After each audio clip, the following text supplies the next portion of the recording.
What's up, painters, and welcome back to Bellomars Miniatures. Today I'm working on the second Sagitaur for my army. On screen right now you can see my first one. I did this one before I started recording for YouTube, so there's no footage of it being painted, but luckily I need a second one for my 1,000-point army, and I get to share that one with you guys. Enough rambling, let's get to the painting. Well, to solving problems first, but the painting will happen eventually, I promise. My plan for this Sagitaur, as you may have noticed in the thumbnail, is to reverse the red and blue. I think this will look great on the table and just brings that variety to the army. However, this presented some challenges for me that I had to work out. If you've watched any of my other Votann painting videos, you'll know that I undercoat my Votann with Gory Red. However, with this one going to be a majority blue, it made more sense to undercoat with a blue, because there's no way I wanted to do it all by brush. The first problem that would create is that, in my experience, painting red on blue sucks. So I decided to start with Gory Red and mask off the parts that I'd be keeping red. This took me a fair while, but I think in the end it saved me a fair bit of time. It would have taken a lot of layers to get the red reading nicely over the blue, and aside from that time, that many layers may have left a texture. This led me to the second problem, finding a blue dark enough. I wanted a rattle can because that'd be easiest. However, after taking up way too much time with one of the guys at my local hobby store, we came to the conclusion that there just wasn't one. I use Ultramarine Blue as a highlight colour, so that obviously wasn't dark enough, and there was nothing else we could find that would work. So I did something that I never thought I'd do. I bought an airbrush. Thankfully, I have a 10-year-old compressor laying around, so I only needed to buy the airbrush, and the local hobby place had a cheapish $50 one that I picked up. Then I had to learn how to use it. Thankfully, there are a plethora of videos available to learn from. I loaded up Squidmar's airbrush guide, and it covered everything that I needed. So armed with my new airbrush and ancient compressor, I went to the garage and tried out airbrushing.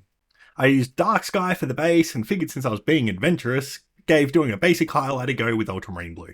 And it came out pretty well. There are a couple of spots that'll need to be touched up, but overall I've definitely saved a lot of time here.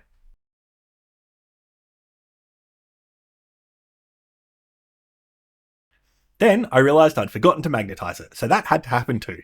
Thankfully, magnetising these things is really easy. I just drop a magnet in the hole on the Sagitaur with a bit of superglue. Then I trim off the nubs on the bottom of the guns and just drill out the bottom. Then drop a magnet into each of the guns with a bit more superglue. Okay, we're finally done with the foreplay. Let's get painting. First, I started by working on the driver and the gunner, starting with Dragon Red for the armour on both. Then Dark Sky for the cloth on the driver's arms and legs. I wasn't certain if the Dark Sky through the airbrush would read true or not, so I figured it was worth doing it quickly, even if it's something that would be nearly impossible to see anyway.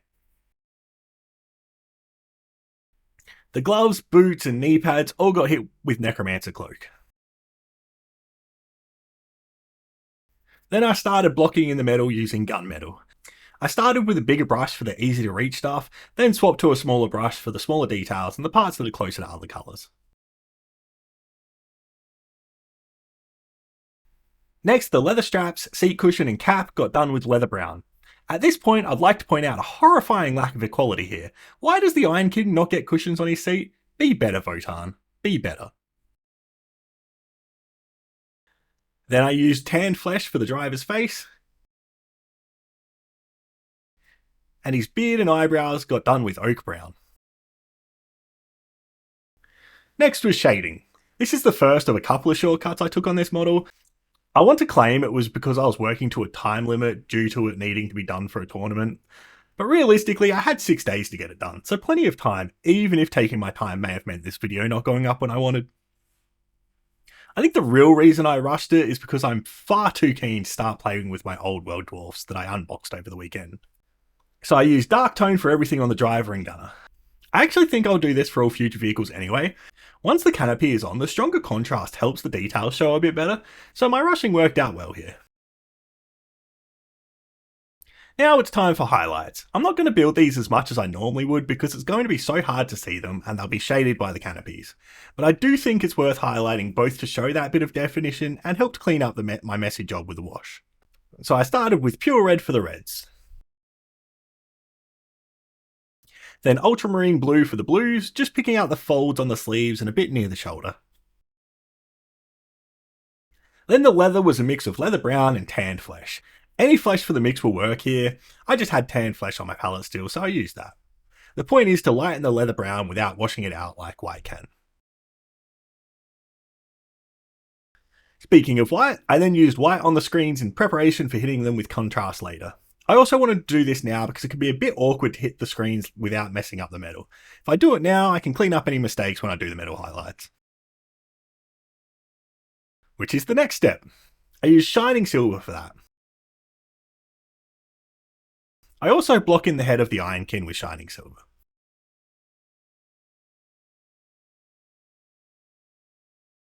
Then I hit the screens with Aethermatic Blue contrast paint. I'm pretty heavy with this. I actually want some pooling as I think it gives a better look for the screens.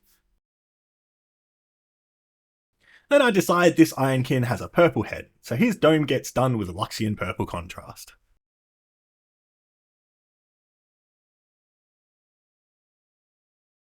And the final step for the driver and gunner is some symbols on their screens. I use a very watered down black and just scribble some stuff onto the screens. You want the paint to be watered down so it flows nicely off the tip of your brush. It helps with the control you're looking for here. Now that I'm done with the driver and gunner, it's time to work on the rest of the vehicle. And the first step is blocking in all the metal with gunmetal. There's a lot of metal on this tank, and you want to take your time while working around the model and make sure you don't miss any of it. There are some spots that are very difficult to reach once you put the wheels on, but they can still be seen, so just make sure you get those spots. Once the gunmetal on the body is done, I do the wheels too. As normal, I cheated here. I leave the wheels off to make the previous stage easier, and it lets me undercoat them black, which just saves me time blocking them in. With the gunmetal, I block in the details in the middle of the wheel and the shocks and all that fun stuff that I can't think of the name of for right now. I'm totally a professional and experienced YouTuber. Next, it's time to shade the wheels using dark tone. I also use dark tone to shade some of the metals on the body. Unlike when I did the land fortress, I decided to be more selective on where I hit with the dark tone here. The first reason is to give me a cleaner finish at the end, and the second reason was to save me the time of having to tidy it up and lets me skip a layer of highlighting. So with that in mind, I only shaded the parts that were deeper in the shadows and things towards the bottom of the vehicle.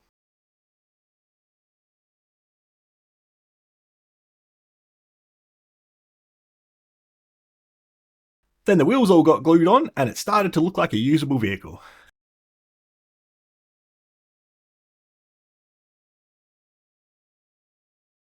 Now that the vehicle could actually drive, it's time to highlight the metals. I broke out plate mail and went to work. Just hitting the top of the pipes that are facing up, leaving the gunmetal showing towards the bottom and in the shadowed or deeper parts.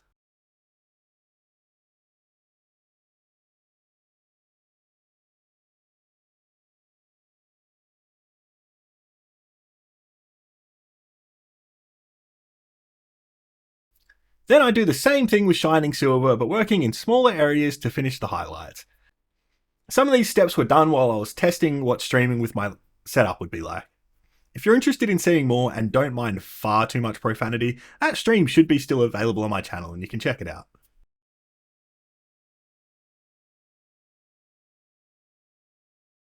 Next, I did a layer of dragon red on all the panels that are going to be red.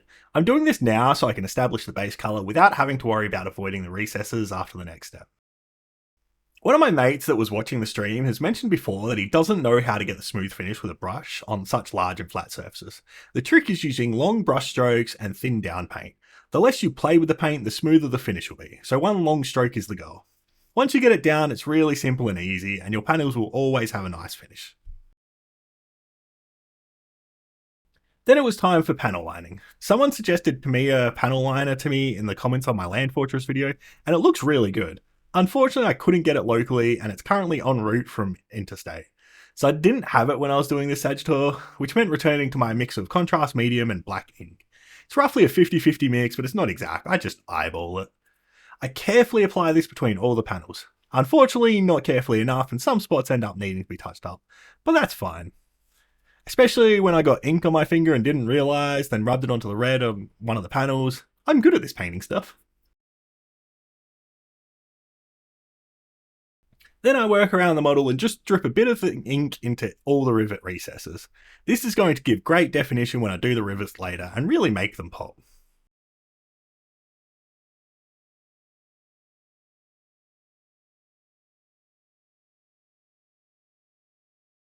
Once the ink is all done and I tidy up the mistakes, it's time for working on the red. But of course, if we're working on the red, it means it's time for you to hit that subscribe button and make sure it's red. For the first highlight, I use pure red. I'm doing this along the top of the panels and from around halfway up them. First, I just establish where I want it, then I come back and smooth out the transitions more once the first layer is dry. It's very important to wait for the first layer to be dry so you don't rip up any of the drying paint. Then it's a 50-50 mix of pure red and lava orange. I only put this along the top of the side panels and the edges of the red parts on top of the vehicle.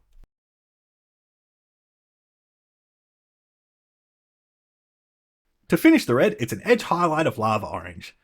To do this, make sure there isn't too much paint on your brush, just wipe some off on your glove, palette, paper towel, whatever you've got, then run the side of the brush along the edge you want to highlight. Edge highlighting is deceptively simple, especially on models like this that have edges that are easy to access.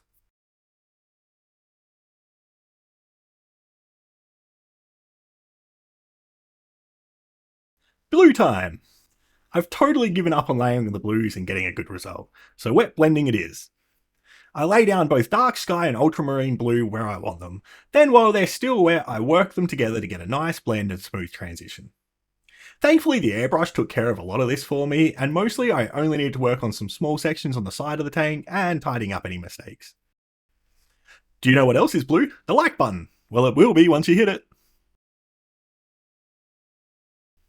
Then it was time to edge highlight the blue. In a lot of spots this is harder than the red. Unfortunately there are many spots where you can't just run your brush along the edge, instead you'll need brush control for these spots. Hopefully yours is better than mine.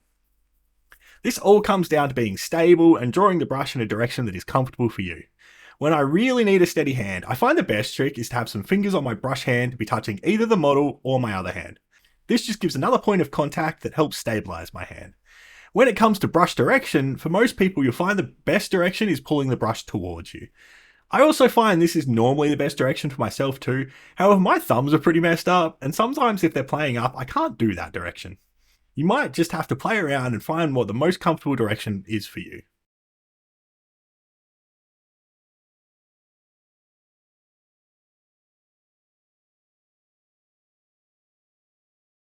Next is the luggage on the back. There's nothing fancy here, so let's speed through this part.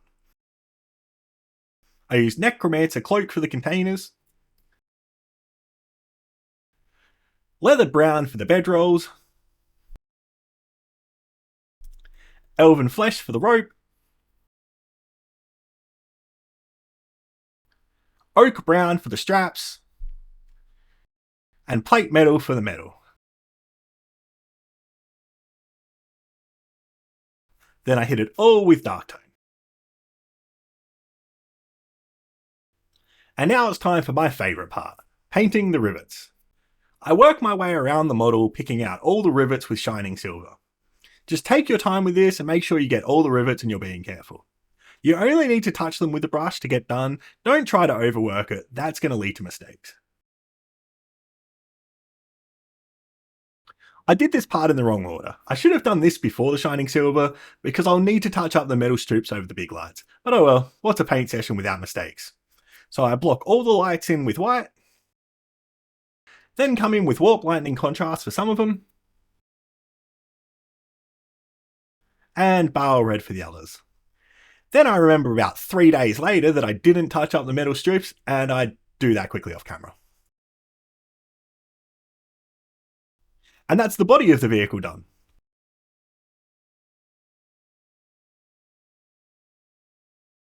Normally I'd probably finish the video there, but a mate asked me how to do the canopies, and the secret is, I've not found any secret to it or any trick that actually works and saves you time. I've tried a few different tips and tricks that I've found over the years, and none of them seem better than brush control and patience, so that's how I do it. The first layer I do, I'm not caring about coverage at all. This layer is meant to give the next layer something to stick to. So I carefully work my way around the canopy painting the supports. While you can clean up mistakes later with a toothpick, you still want to take your time and just be careful. As you can see, once the first layer dries, it's pretty patchy, so definitely needs a second coat. The good news is that this coat is going to stick much easier and we can start working to get better coverage. And that's what I do. Once again, being careful and taking my time. And this is how it looked after the second coat. You could leave it here if you want, but I felt like it needed a third coat, so that's what I did. Once those 3 coats are dry, it's time to glue them on. If you're going to varnish your vehicle, it's very important that you do it before gluing on the canopies. I use matte varnish for my Votann models, and it'll leave the canopies cloudy, which you definitely don't want after spending so much time painting the gunner and driver, then putting the work into painting the canopies while leaving them clear. For gluing them on, I use PVA glue. It dries clear, so if there's any mistakes or overspill, it won't show up. For better control than using it straight out of the bottle, I put a bit in a bottle cap and just use an old cheap brush to apply it to the canopies. As you can see, even though I use Dragon Red on the canopies, they have a very different finish. We'll be looking to fix this a bit as we do the highlighting, but unfortunately it's always going to finish a little bit different. I start the highlighting with pure red. Then my 50-50 mix of pure red and lava orange.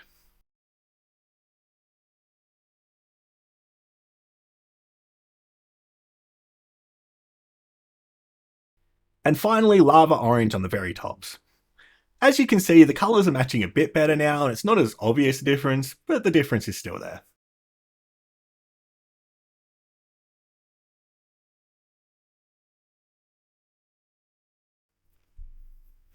Finally, I tidy up any mistakes with a toothpick. You want to use a toothpick here and not any metal tools. Metal tools will scratch the canopy and you will see those scratches.